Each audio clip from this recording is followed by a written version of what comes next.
আমরা এখন চন্দননগর চার্চে এসেছি পাখিকে দেখাবো বলে। পাখি তো কোনোদিন চন্দননগর চার্চ দেখেনি, দেখে কত খুশি হচ্ছে দেখ।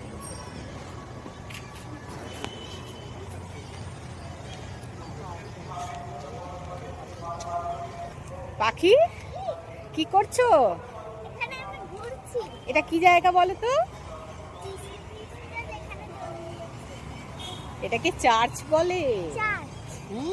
এটা চন্দননগর চার্চ। দেখো কত সুন্দর ফুল গাছ, দেখো। হ্যাঁ